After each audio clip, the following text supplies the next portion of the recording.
Hello, everyone. My name is Emmanuel Antonarakis, and together with Dr. Michael Schweizer, we will be discussing the Global Metastatic Castration-Resistant Prostate Cancer Synergy Series, Overcoming Resistance and Optimizing Pathways. You will be hearing from me today, as well as Dr. Michael Schweizer, Professor of Clinical Research in the Division of Fred Hutch Cancer Center and Professor of Hematology Oncology at the University of Washington School of Medicine. These are our disclosures.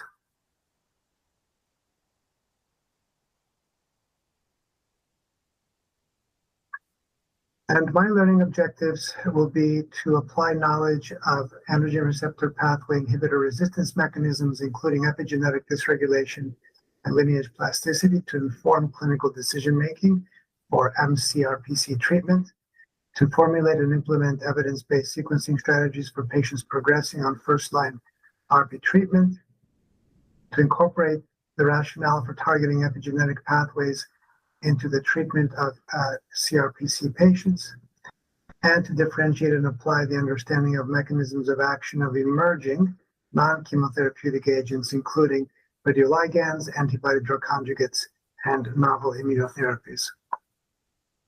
Thanks for joining us today. My name is Michael Schweizer. I'm a faculty member here at the Fred Hutchinson Cancer Center at University of Washington in Seattle.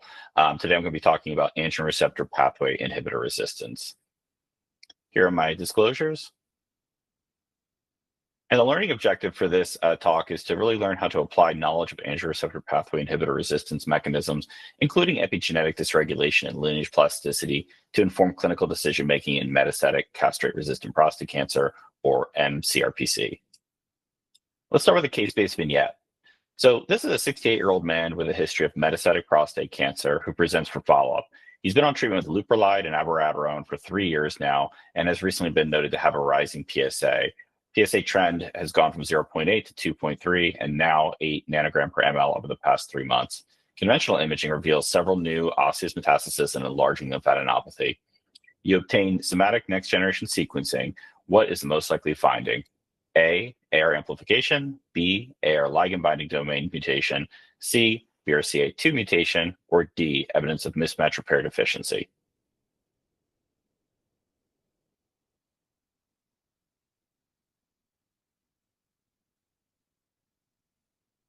Okay, we'll circle back to that at the end of the talk. Prostate cancer is often conceptualized along a disease continuum. If you imagine most patients presenting on the left-hand part of this figure with low tumor volume and low PSAs, these are the patients who are typically cured with local treatments, including surgery or radiation-based therapies. However, a number of patients do present with metastatic disease at baseline or subsequently relapse after local therapies. It's at this point that we think about adding androgen deprivation therapy, or ADT, and most often combine it with one of the androgen receptor pathway inhibitors, including drugs like enzalutamide or abiraterone. We also have data suggesting that there are some patients who likely benefit from the addition of docetaxel chemotherapy, and patients who have select mutations in genes involved in homologous recombination repair are now also candidates to receive abiraterone in combination with the PARP inhibitor niraparib. These agents tend to work very well initially, which is why we term this stage of the disease hormone-sensitive prostate cancer. However, patients will generally relapse at some point, at which time we say that they've transitioned to the castration-resistant form of the disease, which tends to be more aggressive and ultimately lethal. It's at this stage that we think about cycling through any number of other therapies that are currently approved in this setting, which I've listed on the right-hand part of the screen. I think it's worth noting, however, that while we always use ADT as part of our treatment and typically combine it with an androgen receptor pathway inhibitor, these drugs are also used for some patients in the castrate-resistant setting, and cross-resistance between these agents really limits their efficacy when used in the second-line setting.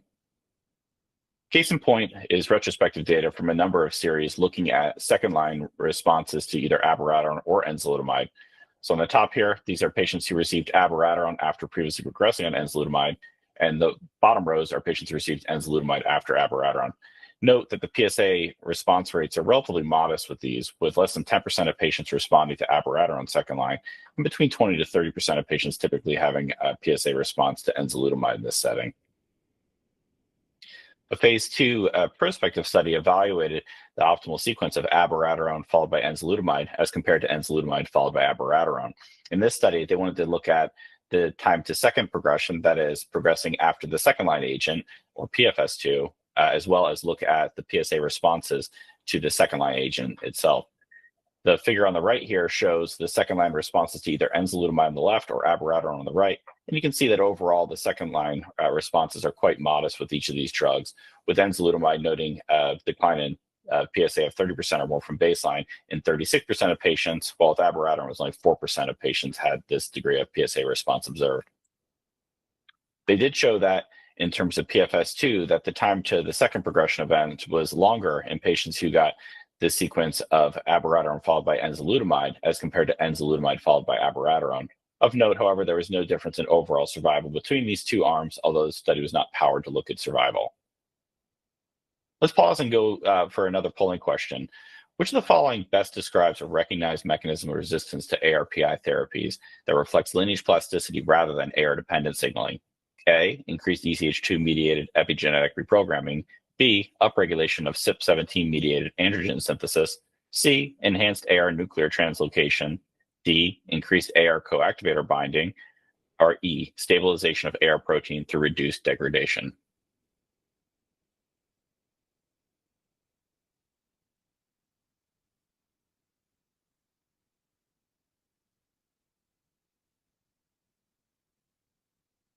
All right, let's move on.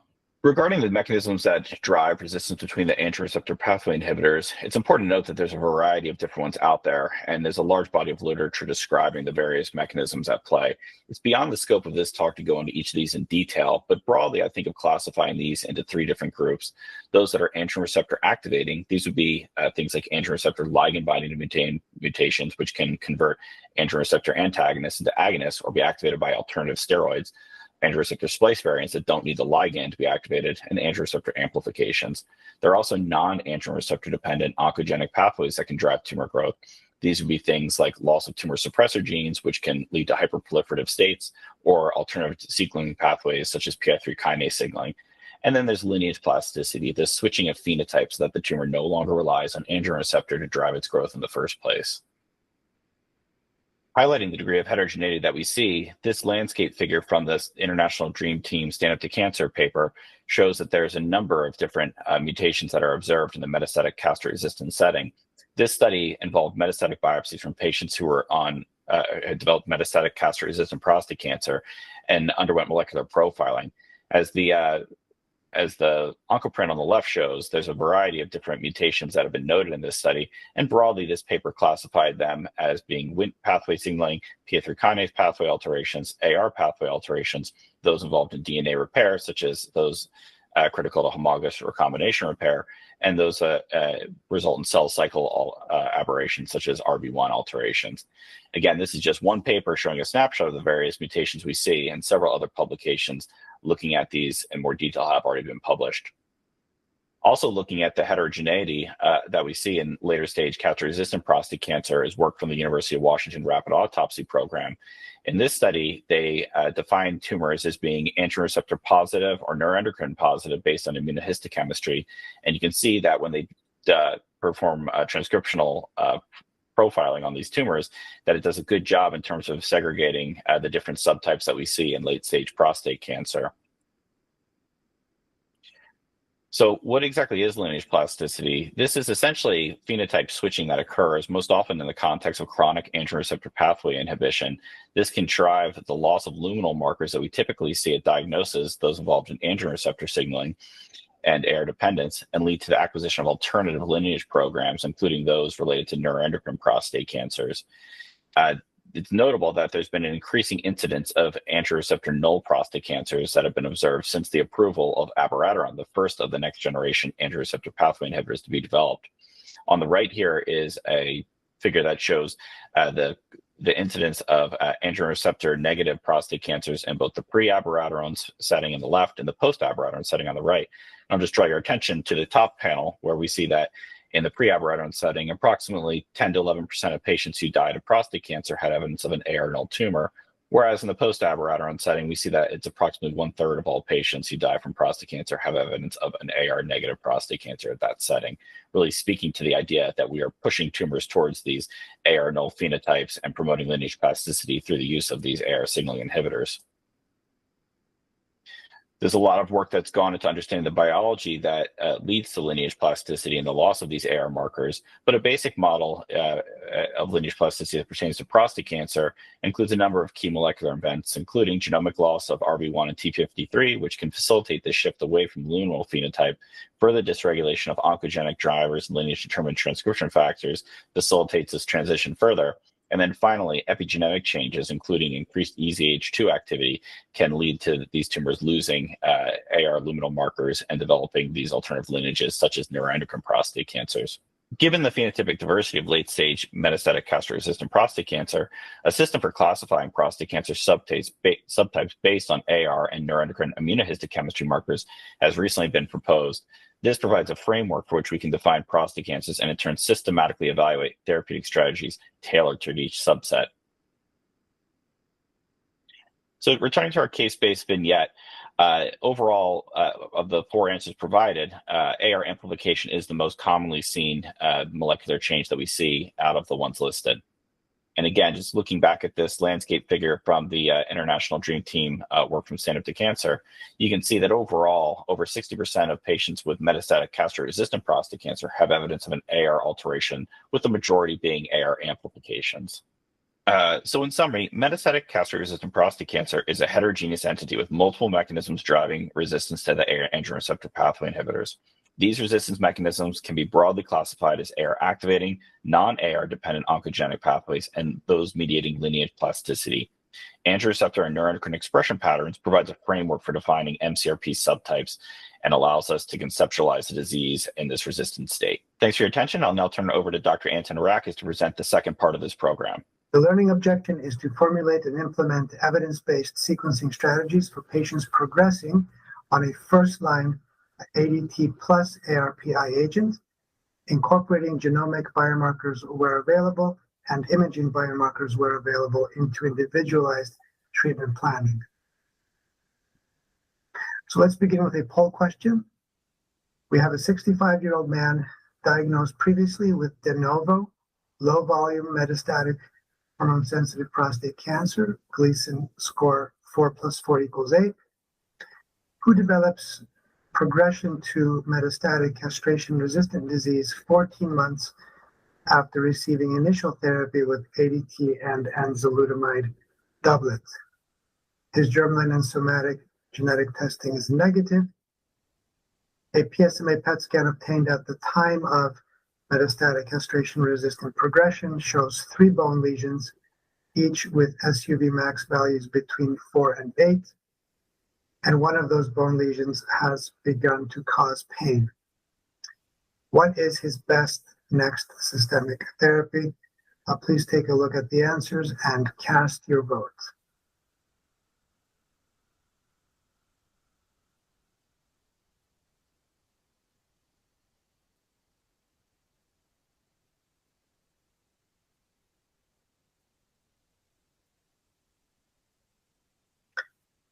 So let's begin with mapping out the treatment landscape for prostate cancer. This is a slide that I've used many times in my lectures, starting with the localized disease state on the left. In the middle, we have the castration-sensitive or hormone-sensitive state, which often starts as a biochemical recurrence and then can become a metastatic hormone-sensitive state. And then on the far right-hand side, we can see the advanced stage of the disease, which is the castration-resistant stage, either without metastases, the so-called M0 CRPC, or the M1 CRPC state. And each of these boxes shown in gray are the therapeutic agents which have been approved for each of those states. Now we're going to focus in on the first-line metastatic CRPC setting here for the remainder of the talk. I also want to point out that very recently, the Prostate Cancer Working Group 4 guidelines have been published. And one of the changes in these guidelines is that we are simplifying the clinical states model. As you can see here, this slide looks a bit more simple and streamlined than the previous one. The boxes in blue are all of the states that we used to call castration sensitive or castration naive. Because many patients do not like the term castration, we have adopted a new terminology, androgen pathway modulation sensitive or naive.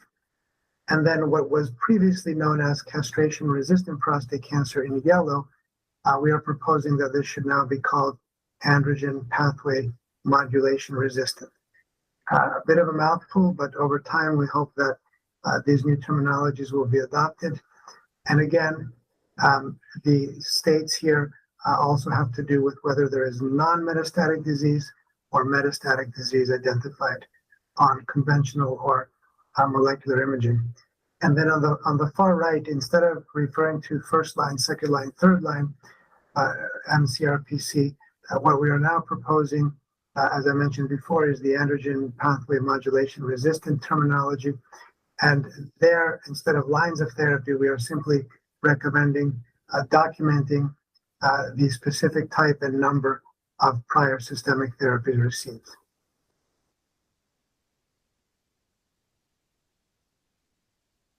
Now, if one looks at the NCCN guidelines, the most current version, the majority of this session will deal with the patient who has developed metastatic castration-resistant prostate cancer who has previously received ADT plus an ARPI agent.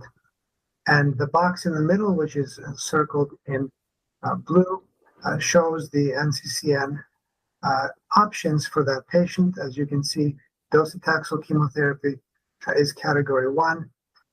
In the context of HRR or BRCA mutations, there are a number of PARP inhibitor options. And then there are also options relating to PSMA positive disease with lutetium PSMA, as well as cabazitaxel carboplatin combination for aggressive variant prostate cancer. This is a helpful table that reminds us of the indications for the PARP inhibitor monotherapies in this setting, olaparib or rucaparib, as well as the PARP inhibitor plus ARPI combinations. And just to remind the audience here that the level 1 evidence in this setting is for olaparib as a monotherapy and rucaparib as a monotherapy. The evidence is a bit weaker for the 3 combinations, and the reason is those 3 trials, the PROPEL, the TELEPRO-2, and the MAGNITUDE study, largely enrolled patients who had not previously received an ARPI prior to becoming castration resistant. The genetic biomarkers are slightly different for these agents. The olaparib monotherapy has the broadest panel of genes incorporating 14 HRR genes, while rucaparib, for example, is FDA approved only for germline or somatic BRCA1 or BRCA2 mutations. I just wanted to highlight the Triton-3 study.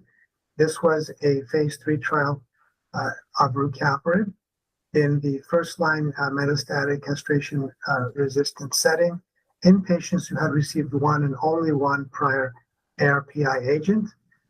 They were randomized to rucaparib or the physician choice, and this incorporated either abiraterone or enzalutamide switch, or importantly, docetaxel chemotherapy was also part of the trial here.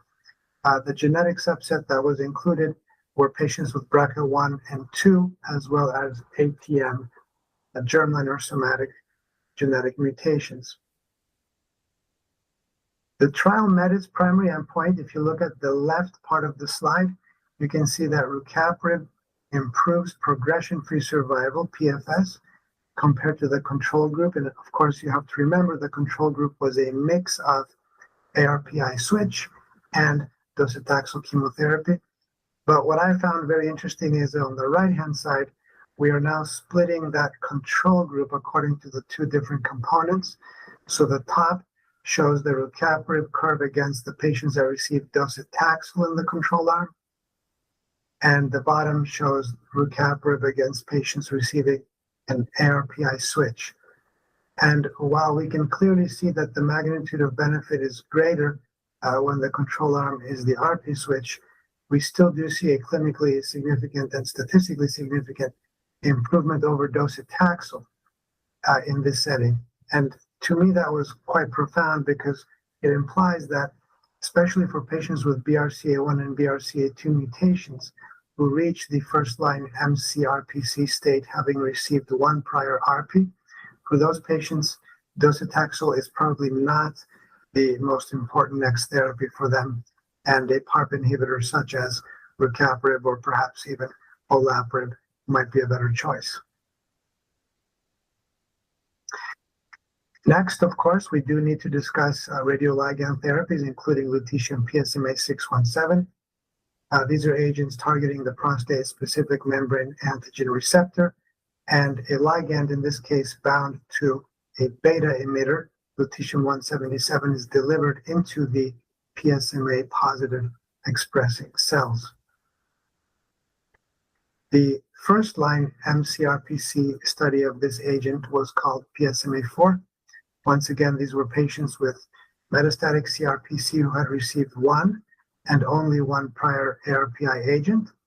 They were randomized after a PSMA PET scan. The PSMA PET scan had to be positive for PSMA radiotracer avid metastatic disease. And then they were randomized in a 1-to-1 ratio to receive lutetium PSMA-617 once every 6 weeks for 6 cycles, or the ARPI switch.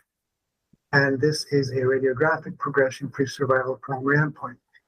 A very important consideration here was that the trial had a planned crossover in patients who were first randomized to the ARPI switch.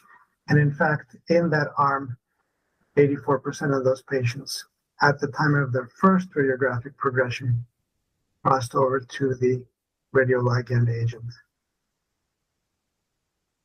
The study has now been published in The Lancet. The primary endpoint shown on the top left was radiographic progression-free survival with a very significant difference hazard ratio of 0.49. However, the overall survival was no different. And as we might recall in the VISION trial, which was the late-line mCRPC study, we have seen a survival improvement with lutetium PSMA-617. And here, the hypothesis is that the 84% crossover rate may have diluted or negated any observable survival difference. There were also improvements with lutetium PSMA-617 relative to the ARPI switch in terms of PSA responses shown on the top right, as well as objective soft tissue, complete and partial responses shown on the bottom right. Side effects of this agent: as we know, PSMA is expressed on the salivary glands, on the lacrimal glands, so dry mouth and dry eyes are common side effects. Nausea can be problematic for about a third of patients. It tends to be low grade, and there could be some cytopenias, including anemia, and some patients may develop diarrhea. An interesting study, which has not yet been published to my knowledge, but has been presented at the 2025 ESMO meeting, is called Pluto. This was done by the Canadian Cooperative Group. And in this trial, they took patients with first-line metastatic CRPC. These patients had not received chemotherapy for CRPC, although prior docetaxel for metastatic hormone-sensitive disease was allowed. These patients all had progressed on one prior ARPI agent, and then they were randomized 1-to-1 to receive lutetium PSMA-617 or standard docetaxel chemotherapy. After the first radiographic progression, which was the primary endpoint, the patients were allowed to cross over to the alternative arm. So patients starting with lutetium could cross over to docetaxel, and those starting with docetaxel could cross over to lutetium. And then there was a second PFS, PFS2, that was studied, and then the overall survival as well. So interestingly, in this trial, the first radiographic progression did not seem to be influenced and was not different between the two arms. However, and perhaps surprisingly to many people, including myself, if you look at the overall survival on the right side of this slide, you will see, and again, this might be counterintuitive, that the patients with the better survival, and it was statistically significant as well, were those who were first randomized to docetaxel and then crossed over upon their first progression to lutetium PSMA, compared to the blue or green curve, where the patients began with lutetium PSMA and subsequently crossed over to docetaxel. So provocative finding, suggesting, number one, that lutetium may not necessarily be superior to docetaxel in this particular state, and then the even more provocative hypothesis that perhaps the sequence of docetaxel followed by lutetium might be beneficial. Now, what about biomarkers? We have attempted here to study the circulating tumor DNA landscape of patients in the PSMA-4 study. Again, this was the study of lutetium versus ARPI switch. And here what this presentation from ASCO 2024 shows is that the higher the ctDNA fraction, the worse the outcomes, and the lower the ctDNA fraction, the better the outcomes. However, this was prognostic in both arms, in the lutetium arm and in the control ARPI switch arm, but not predictive. So the ctDNA content helps us to define a favorable prognosis versus an unfavorable prognosis, but does not help us to select lutetium PSMA over ARPI or vice versa in this setting. Similarly, 3 types of genetic alterations also were found to be prognostic but not necessarily predictive. The presence of AR amplifications, TP53 pathogenic mutations, or 8q amplifications, which is the locus of the MYC gene. All 3 of those genetic alterations portended an inferior prognosis, a worse progression-free survival. And this was seen again in both groups, not just the lutetium group, but also the ARPI switch group. And finally, in another study, which I have not discussed yet, the therapy trial. This was a trial conducted in Australia, comparing lutetium PSMA versus cabazitaxel chemotherapy. And the biomarker analysis from this trial showed that once again, ctDNA concentration was prognostic, but interestingly, in this trial, the ctDNA concentration may also be predictive as well. If you look at the bars plot on the top right of this slide, you can see in the green color that patients with a ctDNA concentration of less than 2%, those patients appear to do better with lutetium over cabazitaxel. On the contrary, although it's not statistically significant, patients with a ctDNA content of 30% or greater may perhaps do better with cabazitaxel. And those trends were mimicked in the overall survival data shown on the bottom. And if you look at the bottom right, you can see the forest plots again suggesting that the lower ctDNA concentration, less than 2%, might favor lutetium PSMA, while the higher ctDNA concentrations favor cabazitaxel.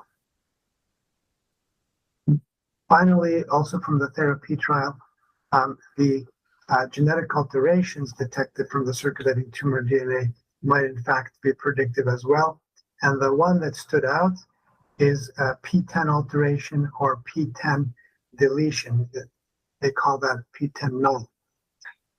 Patients that had a P10 alteration and especially a P10 deletion appeared to derive greater benefit from lutetium PSMA 617 relative to cabazitaxel, as shown on the forest plot and in the Kaplan-Meier curve on the right-hand side.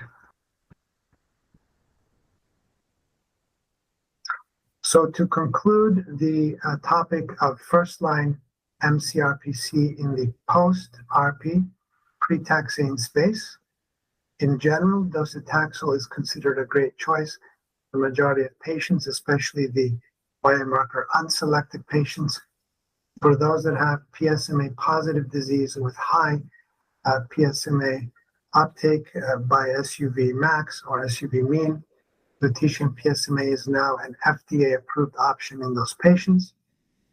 Thirdly, for patients with HRR mutations or BRCA1 and BRCA2 mutations specifically, olaparib and rucaparib monotherapies are both indicated with level 1 evidence, with weaker evidence for the PARP-ARPI combinations.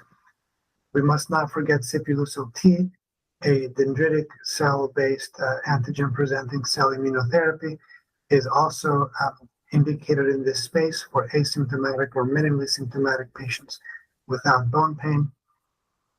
Also, something that we did not discuss, but for patients that have blastic bone predominant disease in the absence of bulky visceral or lymph node disease, radium-223 is a reasonable option. In general, ARPI switch is discouraged. And for those patients that have a histological or clinical features of aggressive variant or neuroendocrine prostate cancer, a combination chemotherapy containing a taxane plus a platinum may be beneficial. And today I'm going to be talking about the rationale for targeting epigenetic pathways in prostate cancer.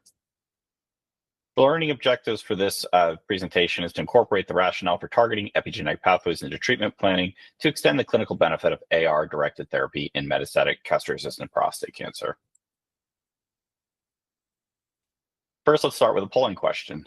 In patients with metastatic castration-resistant prostate cancer who progress after AR-directed therapy and radioligand therapy, which finding would most strongly suggest that epigenetic reprogramming may be contributing to treatment resistance?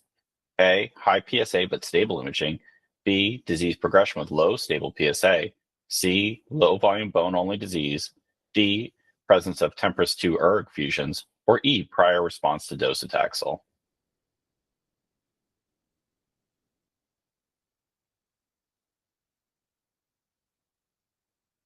Okay, let's dive into a case-based vignette. So Mr. J is a 72-year-old man with metastatic prostate cancer with osseous and hepatic metastasis. He was initially treated with leuprolide plus darolutamide and now appears to be progressing after lutetium PSMA 617. Recent liver biopsies consistent with prostatic adenocarcinoma, and immunohistochemistry shows expression of NKX 3.1 and INSM1 is negative. Somatic sequencing reveals a TP53 mutation, AR amplification, and a TMPRSS2 ERG fusion. What's his next best line of treatment? A, docetaxel plus carboplatin.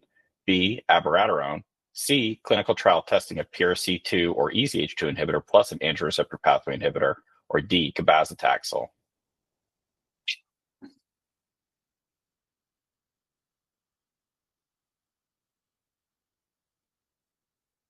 All right, we'll come back to this one at the end of the talk. So there's a large body of literature to describe hundreds of different enzymes involved in regulating the epigenome. These include those that methylate CpG islands. These typically lead to gene silencing. Those that acetylate histones, which oftentimes leads to open chromatin and activating genes. Histone methylation effects, which can be more diverse and can lead to both turning genes on or off. Key epigenetic modifications have been further classified as being writers, which can add modifications, including DNA methyltransferases or EZH2, erasers, which can remove modifications such as histone deacetylases, readers, which can recognize and read methyl and acetyl marks. These would include the bromodomain proteins, and movers, such as ARID1A, which can remodel chromatin by moving along nucleosomes. Importantly, epigenetic dysregulation has been shown to be a key driver of lineage plasticity in resistant prostate cancers. Two of the ones that are best well described in metastatic castration-resistant prostate cancer include alterations in EZH2 methylation and bromodomain protein activity. I'll focus on EZH2 as a target since that's the furthest developed in terms of therapeutic strategies in prostate cancer. Interestingly, when we look at both androgen receptor positive prostate cancers and neuroendocrine positive prostate cancers, you can see that from a genomic standpoint that there's really a number of similarities between these different cases. whereby the mutations that are observed are fairly similar between those that are AR or neuroendocrine positive. Interestingly, however, genome-wide DNA methylation analysis reveals really marked epigenetic differences between the neuroendocrine and the AR positive cases, suggesting that epigenetic modifications may play a role in induction or maintenance of this treatment-resistant state. Further, hierarchical clustering of this data shows that epigenetic differences between the AR and neuroendocrine prostate cancers does a good job at clustering them together. Of note, 3 cases from this study revealed that AR positive cases clustered with the neuroendocrine ones. And when you look at the clinical histories of these, it's notable that many of these have lower PSA values and visceral disease, which is often noted to be a clinical sign of lineage plasticity and a loss of AR dependence. Higher functional enrichment analysis further showed that a number of differentially methylated genes identified multiple epigenetically dysregulated pathways that are relevant for neuroendocrine biology, including those involved in epithelial-mesenchymal transition, cell-cell adhesion, and stem cell programs. Let's pause for another polling question. Which of the best describes how EZH2 contributes to resistance in advanced prostate cancer? A, increases androgen production. B, enhances AR nuclear activity. C, boosts DNA repair capacity. D, stabilizes AR proteins. Or E, silences luminal genes and promotes lineage change.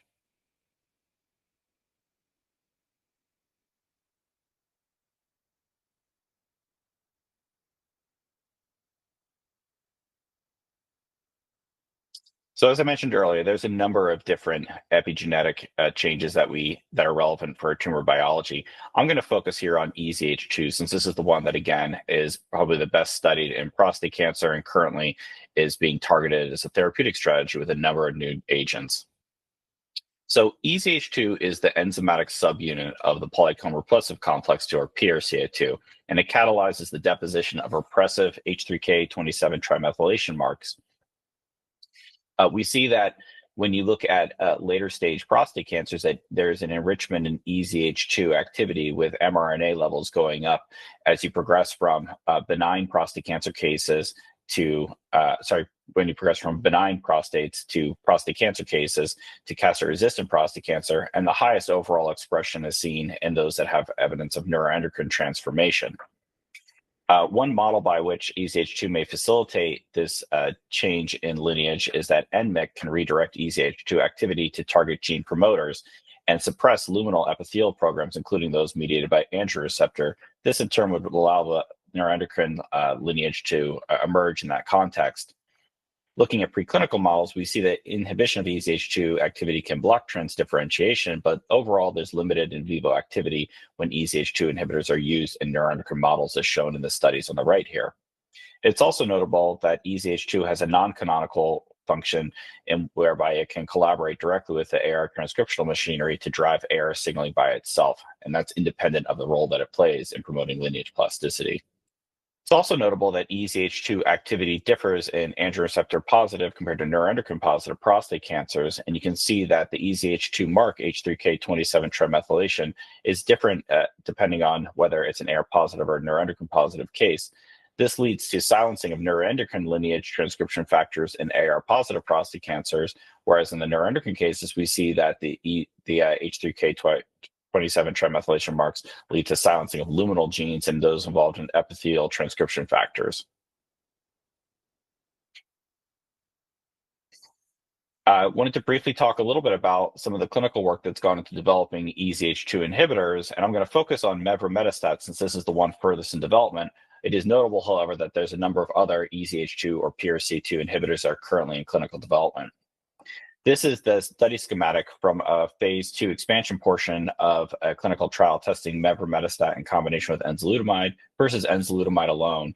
This study enrolled patients with metastatic castrate-resistant prostate cancer who had previously been treated with abiraterone.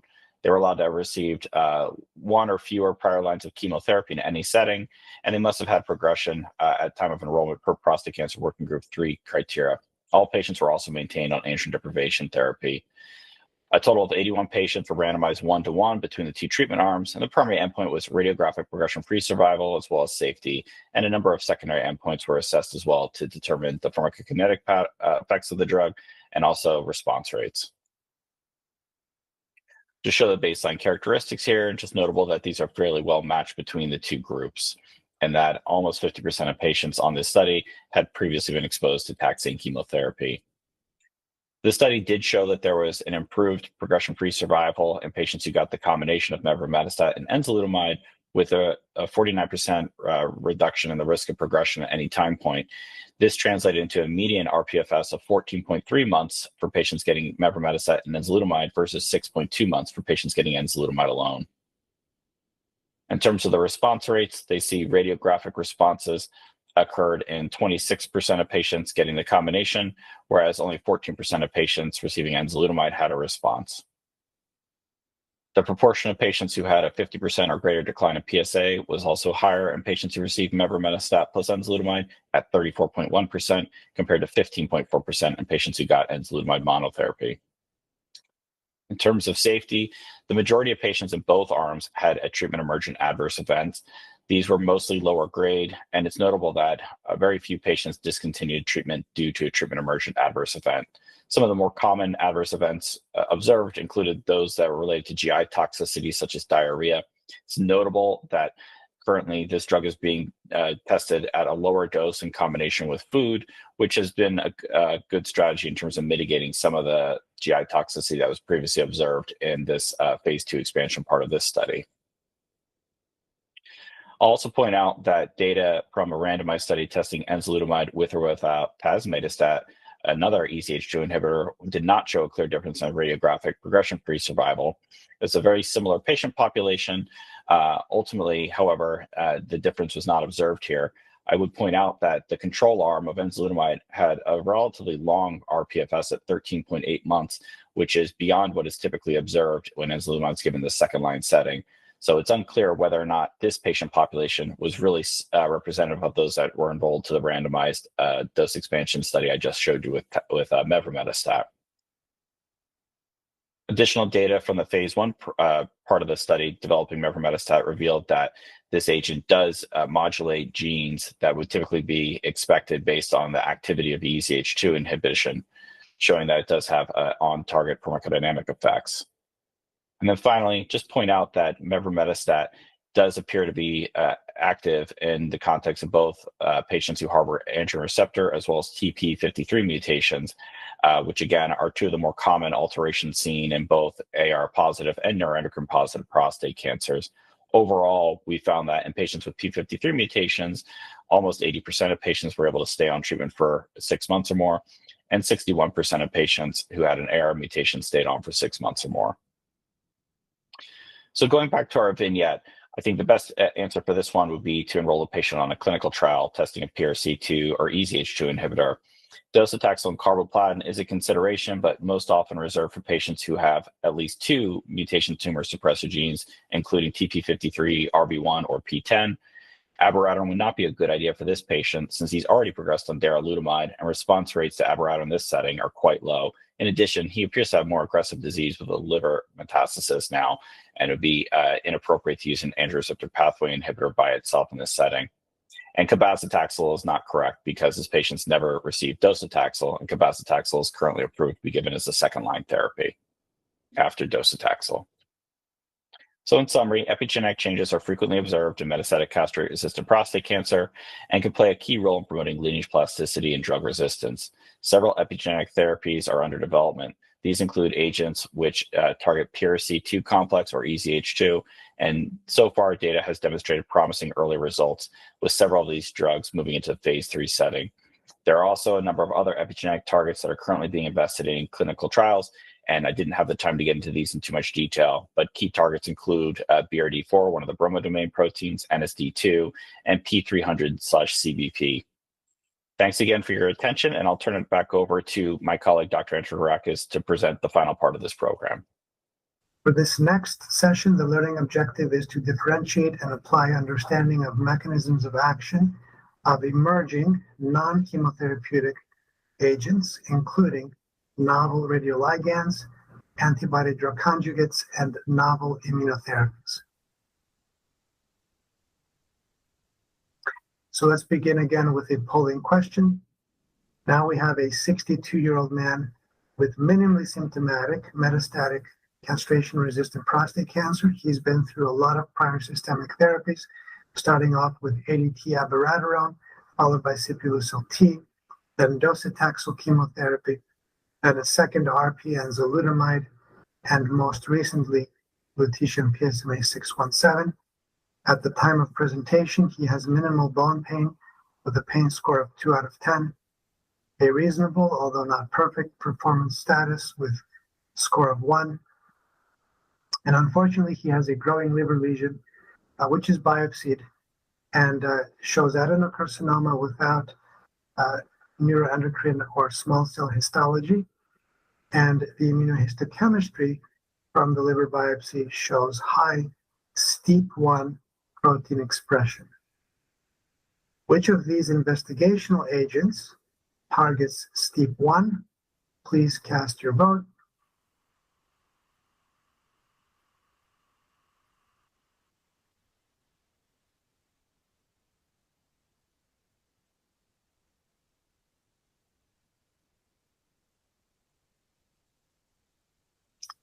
So let's review the emerging experimental options for patients with advanced stage disease. Here we're going to be focusing on the right-hand side of the diagram for patients that have received many or most of the FDA-approved agents for CRPC. We talked already in the previous session about radioligand therapies. These are radiotherapeutic molecules that are conjugated to ligands against cell surface proteins, such as PSMA, but there are other cell surface receptors that can be targeted as well. We spoke already briefly about the PSMA-4 trial, which led to the FDA approval of lutetium PSMA in the pre-chemotherapy space in patients with first-line metastatic CRPC after one prior ARPI therapy. But there have been 2 other agents tested in this space. The first one was tested in the SPLASH study. The radioligand here is known as lutetium-177 PNT2002. And the third one is the ECLIPSE trial testing lutetium-177 PSMA I and T. So these are all PSMA targeting, lutetium-177 delivering radioligands, but there are differences here in terms of the chelators used and the linkers and also the ligands. So the ligands are different from the PSMA 617. The second and third trials, SPLASH and ECLIPSE, used 2-to-1 randomizations as opposed to 1-to-1 used in the PSMA-4 study. And notably, the SPLASH trial used a dosing regimen that was lower, less frequent, and fewer doses than the PSMA-4 regimen. So you can see there a dose of 6.8 gigabecquerels, which is equivalent to 184 millicuries. And that was given once every 8 weeks rather than once every 6 weeks for a total of up to 4 doses rather than up to 6 doses. So keep that in mind when I will show you the results of the SPLASH trial.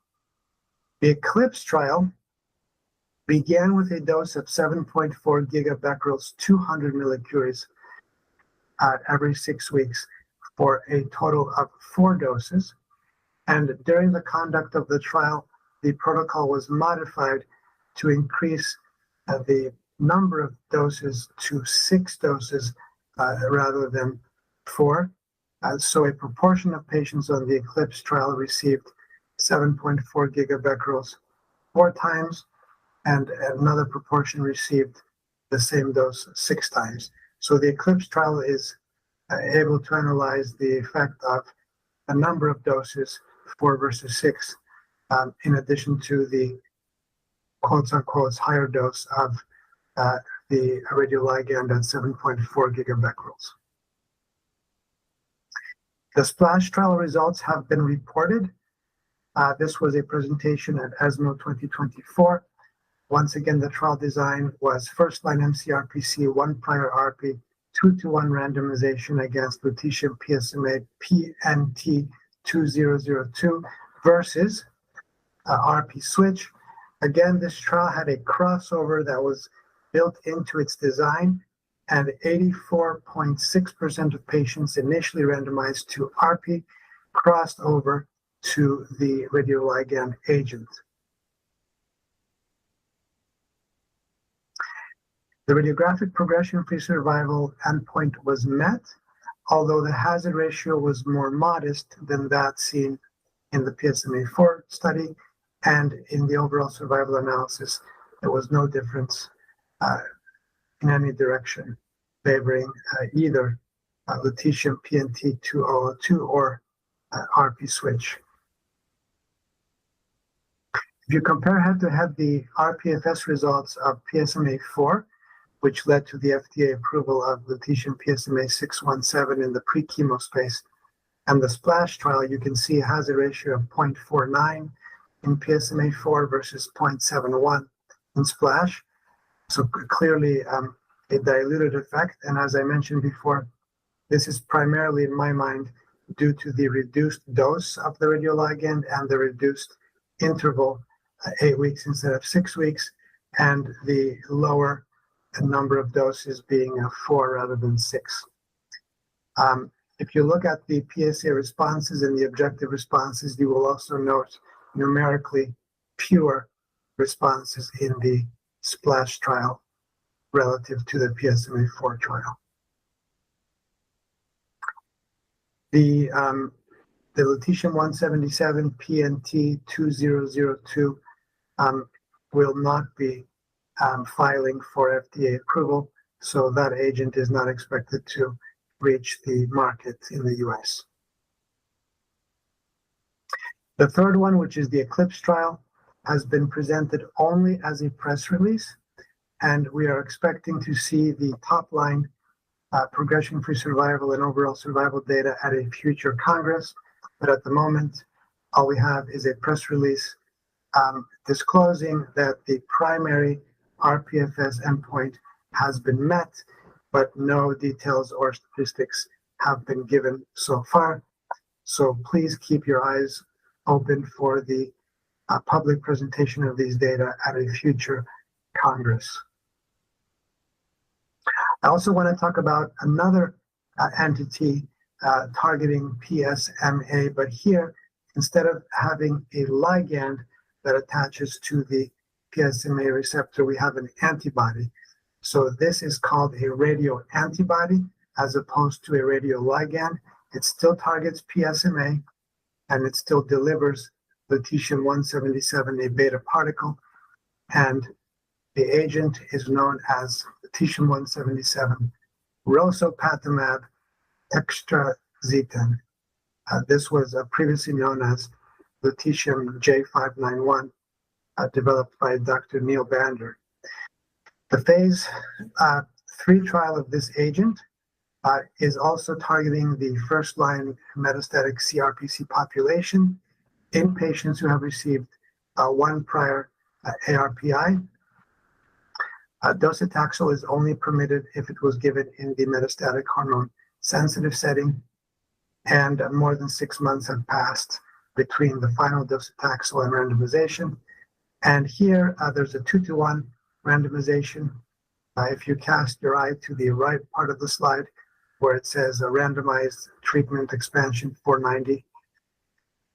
And the agent here is the radioantibody, 177 lutetium rosopatamab extrazetan.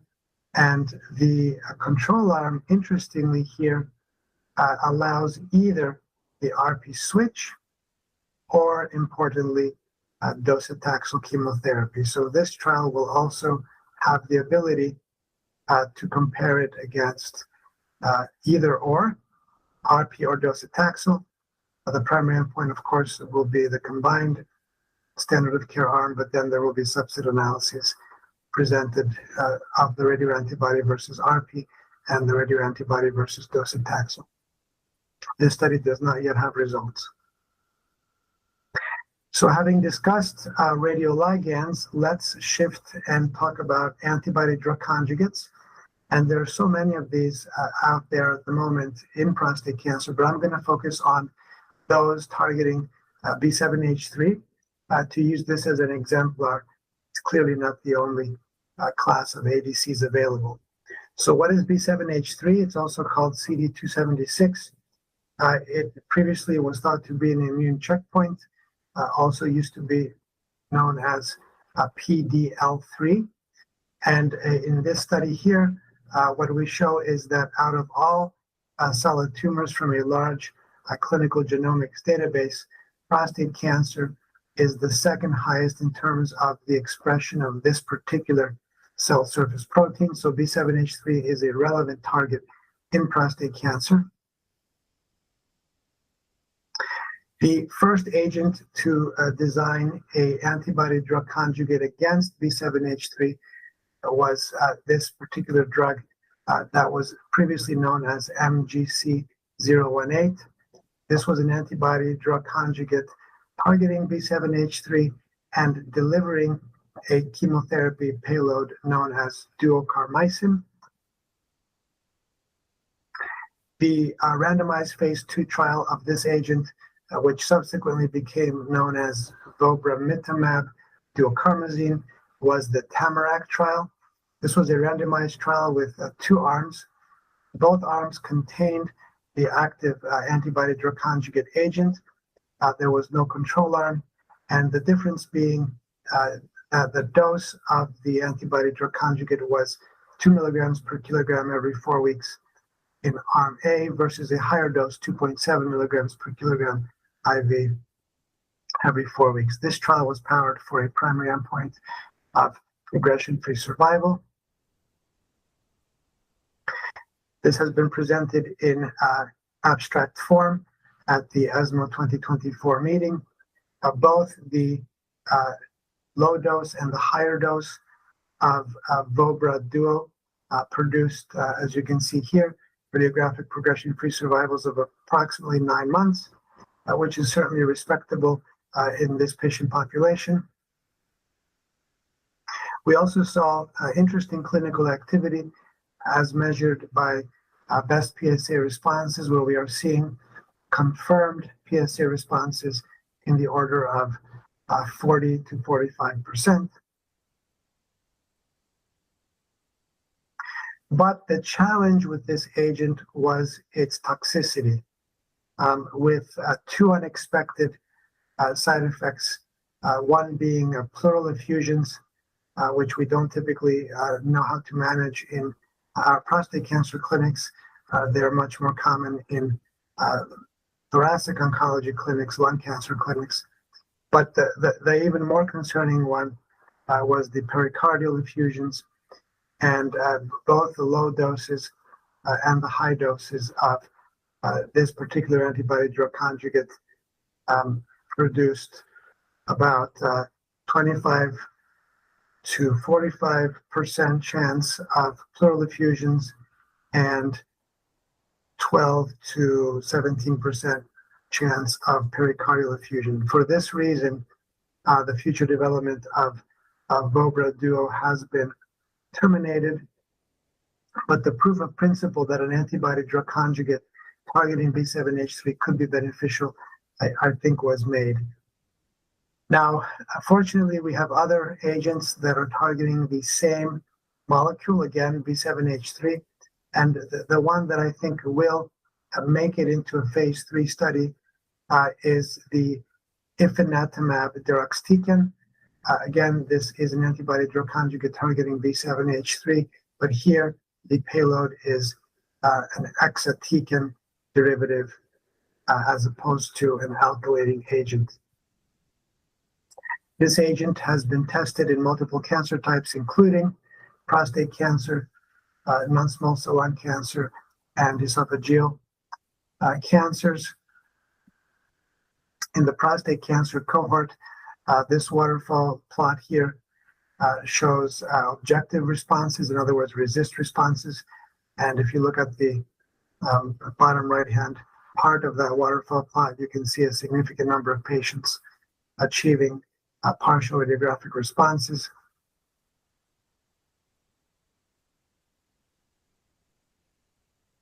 And the toxicity profile of this agent across the several cancer types where it was tested appears to be more favorable than that of the previous ADC that we discussed.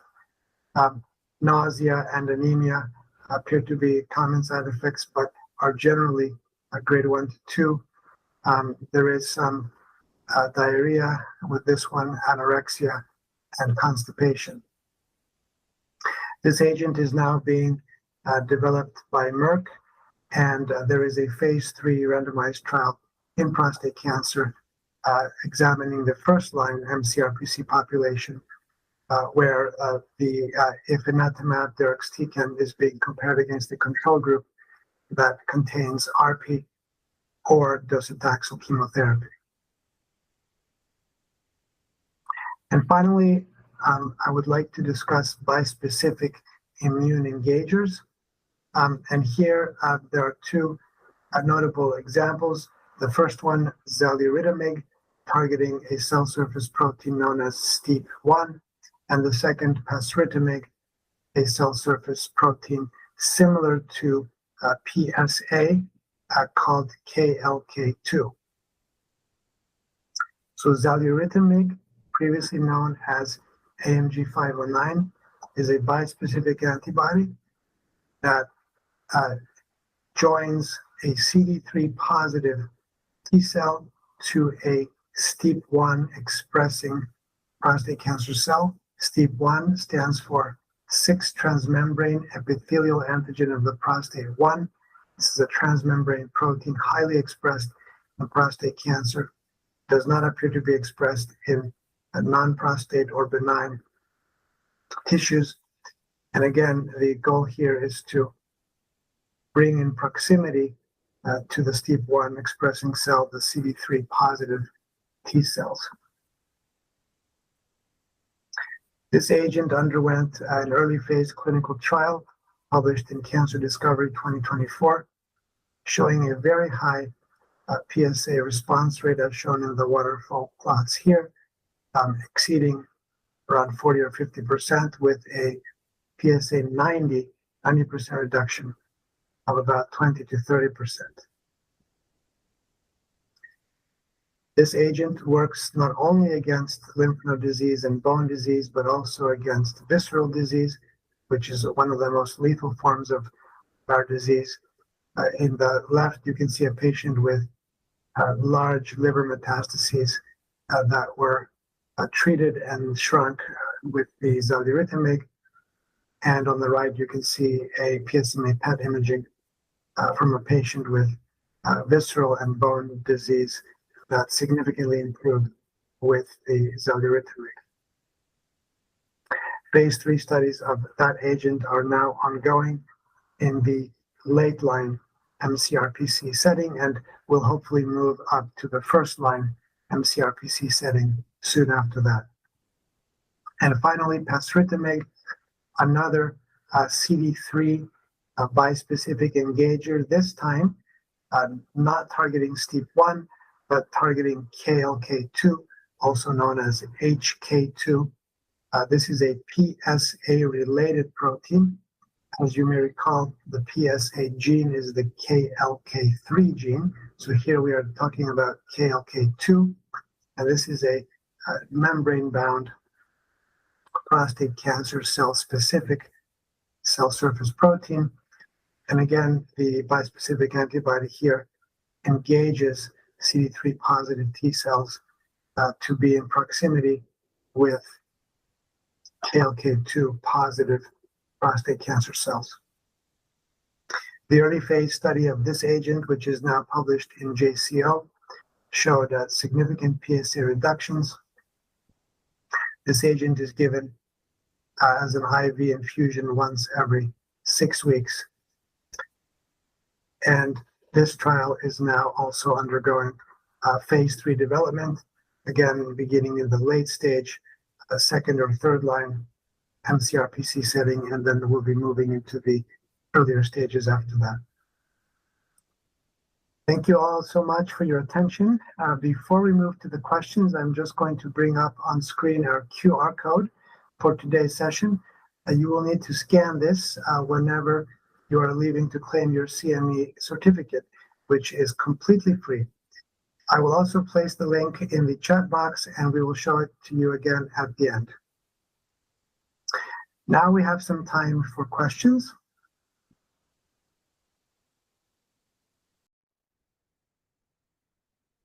Okay, well, thanks everybody. I'll try to field this first question here from the audience, so I'll just read it for everyone real quick. In a patient with mCRPC progressing after first-line ADT plus enzalutamide or abiraterone, how do you weigh docetaxel versus lutetium PSMA-617 in a PSMA-positive patient without HRR mutations?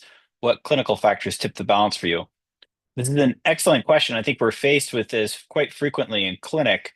I think that when you look at the data regarding the use of lutetium PSMA-617, there's quite a lot of heterogeneity in terms of how we define PSMA positivity for patients. And when you look at outcomes stratified by PSMA expression based on the PSMA PET findings, you see that some patients do exceedingly well when they have sort of the upper quartile for expression of PSMA, whereas patients who have lower expression tend to not fare so great. So that's one factor I look at is the PSMA expression patterns. And just for reference, the upper quartile for PSMA expression would be an average SUV of greater than 10 for patients. And that's been shown in both the vision and therapy trials to associate with better long-term responses.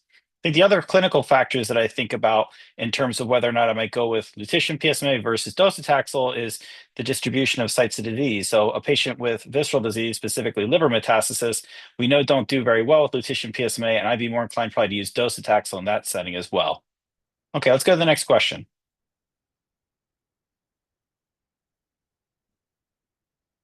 All right, Michael, I'm going to take this one. So in the Pluto trial, data suggested improved overall survival with the sequence of docetaxel first, followed by lutetium PSMA-617 afterwards, compared to the inverse, which was starting with lutetium PSMA and then crossing over to docetaxel. How should this influence our current sequencing strategies in the pre-taxane mCRPC setting? Just to familiarize the audience, this was the Canadian Cooperative Group trial, looking at patients in the first-line mCRPC setting prior to a taxane chemotherapy for CRPC. And it was an interesting design whereby patients were randomized 1-to-1 to either lutetium PSMA or docetaxel. And then at the time of the first radiographic progression, which was the PFS1, patients were then allowed to cross over to the alternative arm, either lutetium if they were getting docetaxel first or docetaxel if they were getting lutetium first. You know, the important thing for me here is the primary endpoint was radiographic progression-free survival. And even though the trial was not designed as an equivalent study, it was not a non-inferiority trial, the two progression-free survivals appeared very similar and in fact were statistically similar. But then, as the question mentions, there was this somewhat unexpected, at least to me, and perhaps paradoxical finding in the overall survival data when you looked at the entire continuum from randomization through the first progression all the way to death, that perhaps the patient starting with docetaxel first and then lutetium upon crossover may have had a superior survival. I'd like to see these data in a peer-reviewed manuscript format because at the moment we've just seen these as a Congress presentation. And one important question that is unresolved for me is the dropout rate. How many people that were randomized to docetaxel first dropped out and never received Pluvicto upon progression 1, and also the inverse? How many people starting with Pluvicto, which may have made the patients happy initially, actually turn down potentially the docetaxel afterwards? So for me, I think both options are reasonable, and this trial did not sway me necessarily to prioritize docetaxel in this setting. And I would agree with the comments that Michael made in the previous question that in the context of asymptomatic patients without visceral disease and without problematic bone pain, I would generally favor lutetium PSMA in the PSMA positive setting. All right, we can move on to the next question. All right, I'll field this one. I know, Emmanuel, you already talked a little bit about this, but the question is, despite cross-resistance data, are there specific scenarios where you still consider an ARPI switch or re-challenge, and what factors influence that decision? This, as I think Emmanuel pointed out, is not the ideal treatment for most patients, but there are scenarios where I might consider it. And a lot of them have to do with the patient's goals of care and also sort of the kinetics for their disease, how fast it's moving, whether they have symptoms and things like that. So, if you imagine a hypothetical patient who is demonstrating a slowly rising PSA on a drug like abiraterone, we know that maybe 20 to 25% of patients may still respond to downstream enzalutamide or other AR antagonists. In that setting, if they're asymptomatic and the PSA isn't rising very quickly, maybe we don't see much in terms of change on scans, I would consider it. I would, of course, inform the patient that there are more active agents out there, and based on their goals, they may or may not decide to go for it. But there are certain scenarios where a patient might prioritize a low toxicity, easy therapy like an ARPI in that context, depending on what else is going on in their life. Okay, let's go to the next question. All right, so we're going to do a tag team here, Michael. I'll take this one. Now we're getting into the question of neuroendocrine differentiation. What clinical or pathologic clues may prompt you to suspect lineage plasticity or the emergence of neuroendocrine differentiation before a biopsy is confirmed? So, for me, there are a bunch of clues. One is the location of the metastatic disease. If it tends to be visceral, especially liver visceral, the chance of a neuroendocrine differentiation goes up, although many of those are still adenocarcinomas. There are questions between the PSA level and the disease burden. If you have a discordance between very high disease burden, especially soft tissue burden, and the absence or a lowish PSA, that could tip you off. Of course, if the PSA drops down to undetectable in the context of progressive prostate cancer, that should almost always alert you to the possibility.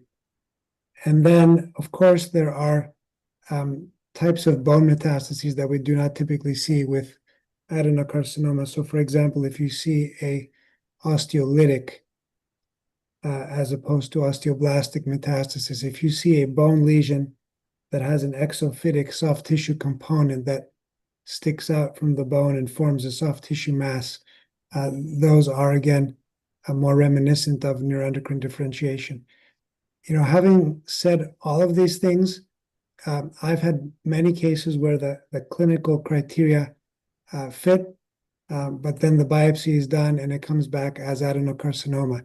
The last thing I will say is that there are adenocarcinomas that morphologically under the microscope look like adenocarcinomas to pathologists, but if you stain them for PSA or androgen receptor protein, sometimes they are PSA negative or AR negative.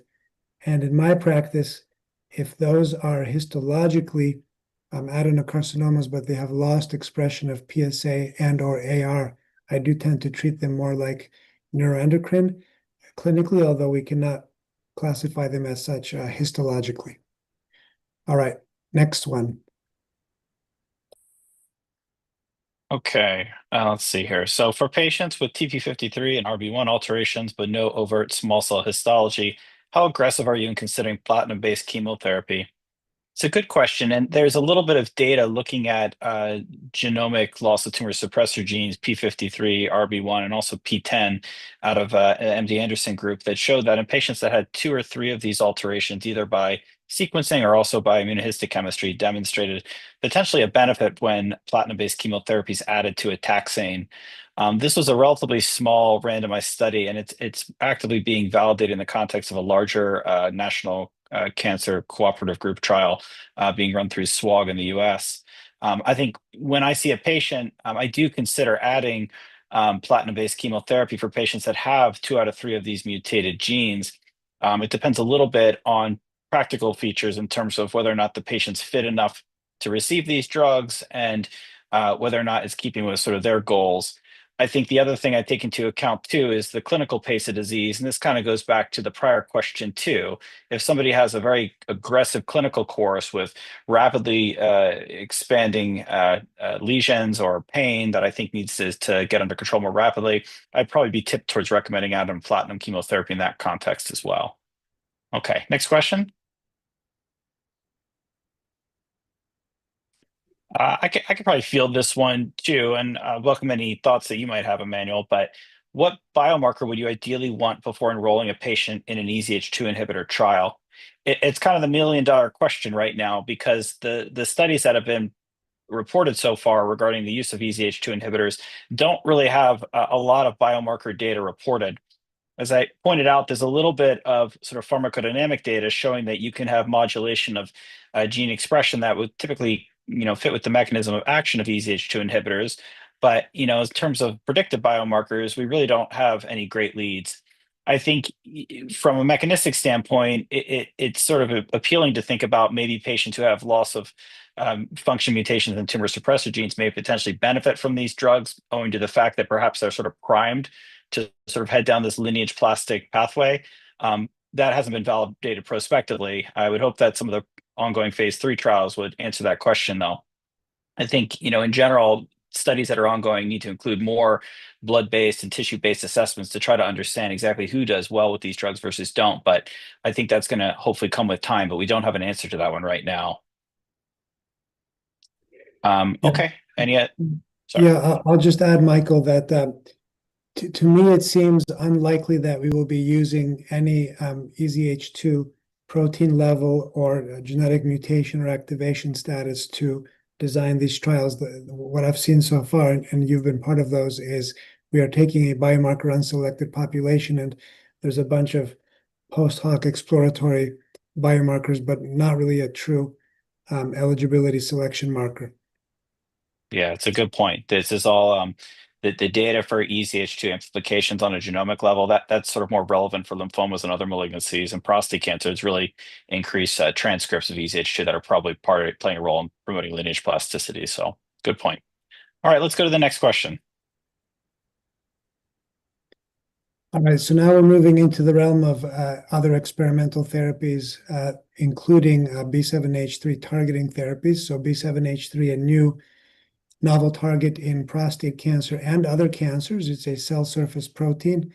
In prostate cancer, it tends to be regulated at least partially by the androgen receptor itself, although it's definitely expressed also in other cancer types as well, lung cancer being one of them, and many GI cancers. There's a bunch of strategies to target this.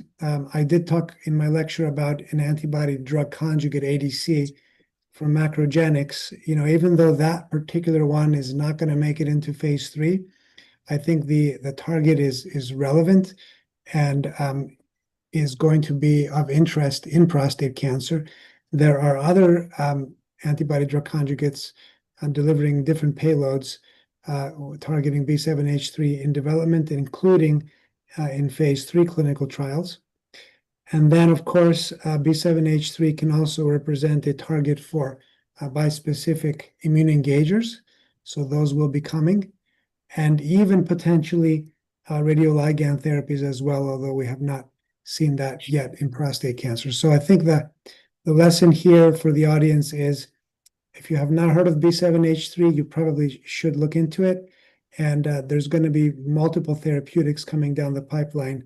And again, not just for prostate cancer, but perhaps other cancers as well. All right, next question.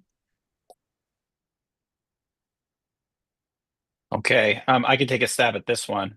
With agents like xaluritamig targeting STEAP1 showing meaningful PSA responses and visceral activity, where do you envision bispecific T-cell engagers fitting in the treatment paradigm? I think that there's just a lot of enthusiasm for xaluritamig and pasritamig too, in terms of the activity we're seeing now. We've sort of missed the sort of enthusiasm for anti-PD-1 agents with prostate cancer, owing to the fact that these drugs largely are ineffective in that setting, but these drugs clearly have activity. And so the question about where are these drugs going to be deployed, I think that that's hard to predict right now, but based on the current development pathways for both of these agents, it seems like they're being tested in a very sort of broad way in terms of testing them across the entire disease continuum. So, I'd be optimistic, like with other active prostate cancer drugs, that eventually they'll make their way into the early setting in terms of treating maybe patients with hormone-sensitive prostate cancer, or maybe even the localized setting, if we can show that they work as perhaps a neoadjuvant prior to surgery or an adjunct to radiation therapy. But I think that it's completely open-ended right now, and based on the encouraging results we've seen, I would hope that they're going to find a place in treating many of our patients that we see in practice.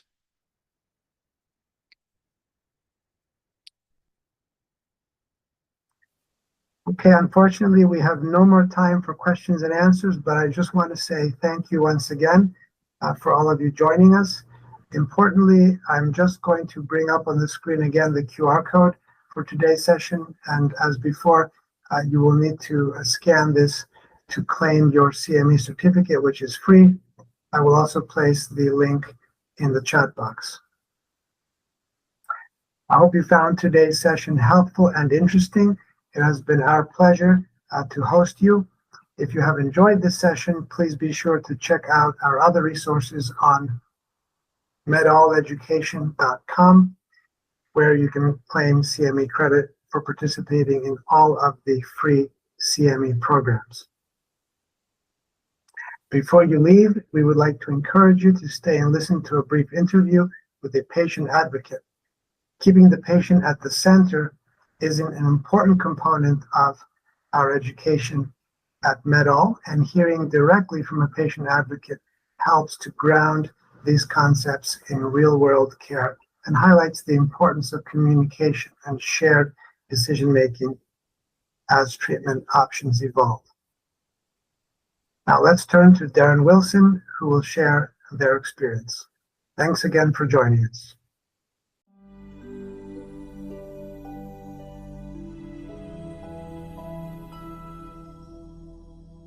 Welcome. As part of this program, we want to take a moment to step away from the science and guidelines and hear directly from the patient perspective. We're joined today by Darrell Wilson, a patient advocate with a lived experience navigating advanced prostate cancer. His perspective helps ground today's discussion in the real-world challenges patients face as treatment pathways evolve and resistance emerges. Darrell, thank you so much for being here and for sharing your experience with us. You're welcome. Thank you. So to begin, could you briefly share your prostate cancer journey and how you came to be diagnosed with metastatic castration-resistant prostate cancer? Certainly. I was diagnosed in 2015 with the metastatic castrate-resistant prostate cancer. That came after a year after I'd done my brachytherapy, which was a treatment that we used for recurrence. So originally we thought it was just simple recurrence, and then discovered that it was metastatic. Thank you. So as clinicians, we often talk about progression in clinical terms, but that moment can feel very different for patients. So at what point did you realize your cancer had progressed despite treatment, and how was that communicated to you? Okay. The first indications that we had that the cancer progressed from just recurrent localized to metastatic came during the year after brachytherapy, when the repeated prostate-specific antigen tests, the PSAs, continued to rise. So having done the localized treatment, at least I surmised that it was probably metastatic. About a year after the brachytherapy, with the rising PSA, we did another scan, and in the days before PSMA scans, we did another scan. We found tumors outside. They called me and said, they shared that information with me with a phone call that said, we're transferring you or recommending you to oncology. Mm-hmm. Thank you. So when patients hear about progression, new terminology often enters the conversation. what would you say were your biggest concerns or questions when you first heard the term treatment resistance?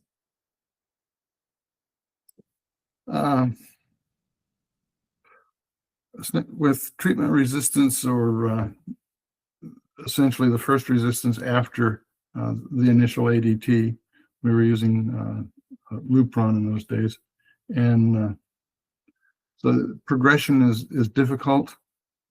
Finding out that it had progressed to metastatic and was now castrate resistant as well was a big step. And it, being honest, it did bring tears to both my wife and I. It was a difficult change, recognizing at that point that there was little hope of curative. Now it was just hoping management extended and became, what do you call it? Just a disease that you manage for years and years. Thank you. We do appreciate you sharing that so openly. So beyond scans and lab values, progression also affects daily life in important ways. From a patient perspective, what does disease progression feel like, both physically and emotionally? Physically, the progression at that point hadn't changed anything. My initial symptoms that way back at the beginning prompted examining and doing the PSA tests and following the very first, before diagnosis. The symptoms then were just low urine flow, weak flow, and that continued to be the case. The radiation caused, of course, fatigue. The treatments caused fatigue. The Lupron, the addition of, in that time, abiraterone. They all become cumulative and add up. Low and then no libido, low, and the brachytherapy caused complete erectile dysfunction. Those caused some changes, but realistically, I try to be realistic. I was growing old anyway. I was diagnosed at 59, and by the time we got to these things, I was another 5-10 years older. As it progressed, I'm now 75. So they're natural issues anyway, most of them, to some degree or another. So those are easy to accept. A lot of my men in my groups have tremendous difficulty with one or another of them, particularly younger men diagnosed in their late 40s and 50s. It's a big deal. They expect to live a long time, and live with these issues is disconcerting, to say the least. I didn't start experiencing actual side effects from the disease until maybe a year and a half ago, when I started getting some pain in the shoulder blades and the spine. So it's been, for me, an easy ride. Mm-hmm. And many patients assume that newer therapies will continue working indefinitely. Were you aware that resistance could happen even with advanced therapies, or was this a surprise to you? It's not a surprise. I try to stay well informed through the various websites and such, and the doctors. So it wasn't a surprise. In fact, most of my treatments lasted longer than the median in their clinical trials. Of course, I recognize in clinical trials, you're picking a very select subset of people that are as they advance. But I did do well. I did better than most. Typically the treatments lasted the median or even twice as long as the median. The abiraterone lasted twice as long as the normal or average. Nothing's normal in this case. No, I was aware. We were aware. I see. So when it became clear that one therapy was no longer working, how were the next steps discussed with you? Usually I was aware of what would be coming next, and always planned for it ahead of time, actually, with research and discussions with doctors and others in the prostate cancer community, support community especially. So I was aware that something would come up, and we tried to prepare for what we would do next. Of course, the discussions or the events when we finally had to recognize that, hey, we've crossed this threshold and we're now in the next room. Some of those were very difficult, especially, as I said, the one going metastatic and castrate-resistant. Very difficult. That moment often involves complex decisions. So what information or type of explanation helped you the most when deciding whether to move on to a new treatment?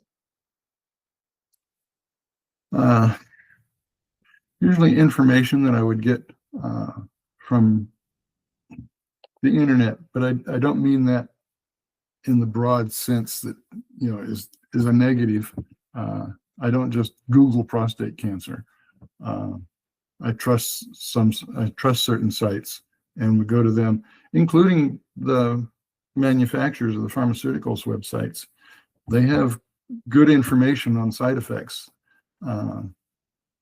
It's often difficult to tell which ones are realistically going to occur, but that's partly because everybody's different. I tend to be a little healthier going into this than a lot of men, even men my age. And that helps mitigate side effects. Diet helps mitigate side effects.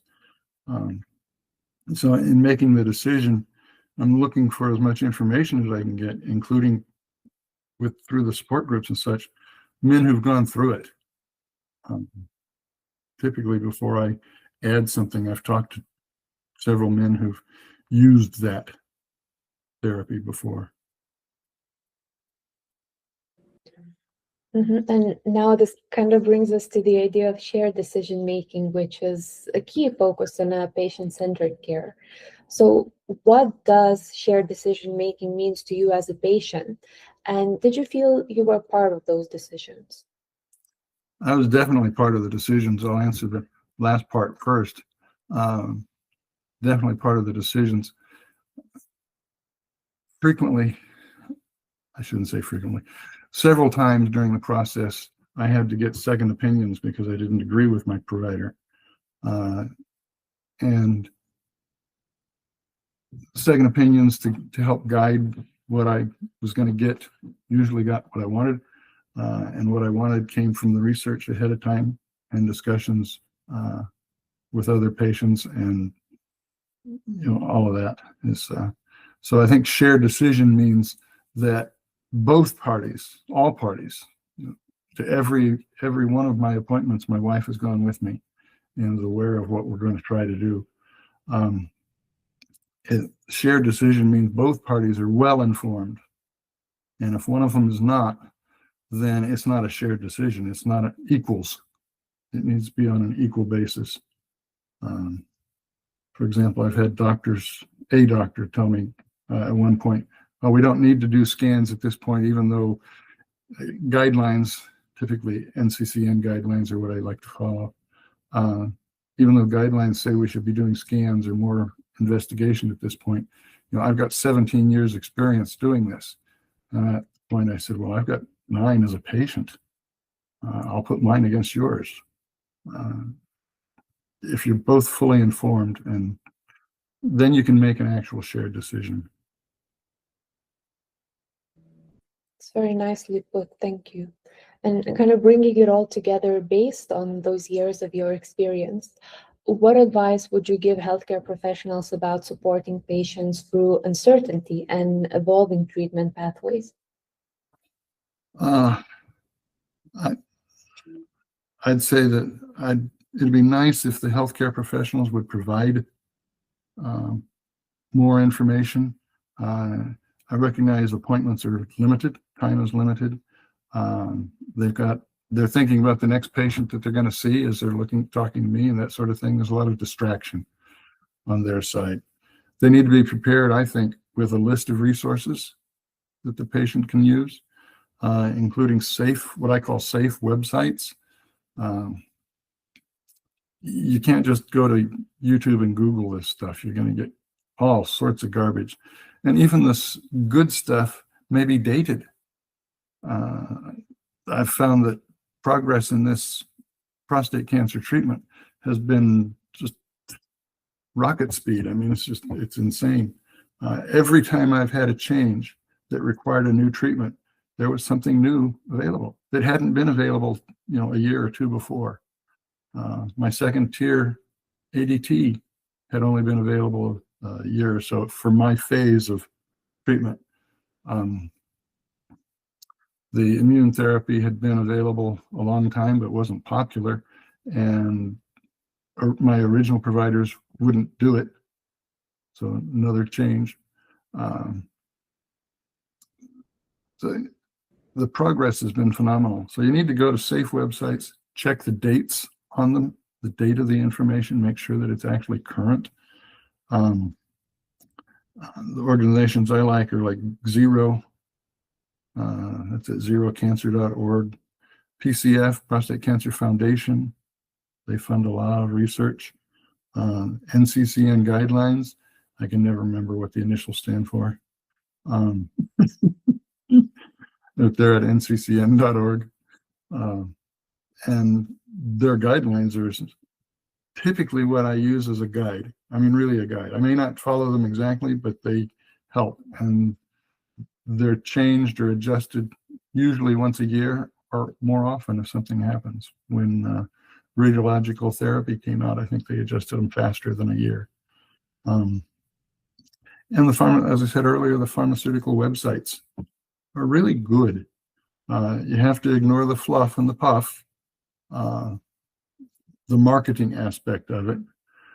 But I've helped several, or I don't know whether I helped or not, I've talked with several pharmaceuticals through what they call research intermediaries, sometimes with blind questions and such. And you can recognize the material that they're having you review is marketing material. But I do that without hesitation, because marketing to me is a way to increase awareness. Once the awareness is there, then it's up to whoever's following it, researching it, to get the facts. But you won't look up the facts unless you're aware that something's there.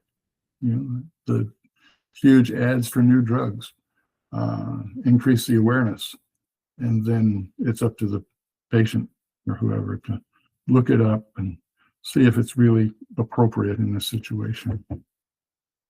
And I always strongly recommend participation in support groups. It can be in person. I lead an in-person support group. It can be virtual. I lead a Zoom support group. It can be, they have chats. I usually don't participate in those, but they have, if you go through the Zero, PCF, all these, they have links to chat groups. And it's good. You need to talk to people who've been there. Your doctor may not have been there. They tend to minimize side effects, thinking, well, I can fix that. And maybe you can, but maybe I don't want to live with that fix. So encouraging people to do some work of their own so that you get back to that joint decision making. Thank you so much, Daryl, for sharing your experience and insights with us. Your perspective is incredibly valuable, and it really reminds us why clear communication, empathy, and especially, as you mentioned, shared decision-making are so critical. And especially as treatment options, sequencing becomes more complex. We truly appreciate your time and your willingness to contribute to improving care for patients living with advanced prostate cancer. Thank you. And to our listeners, we hope today's discussion leaves you with insights you can carry forward into your clinical practice. Thank you very much. It's a tremendous opportunity to speak with you. Thank you.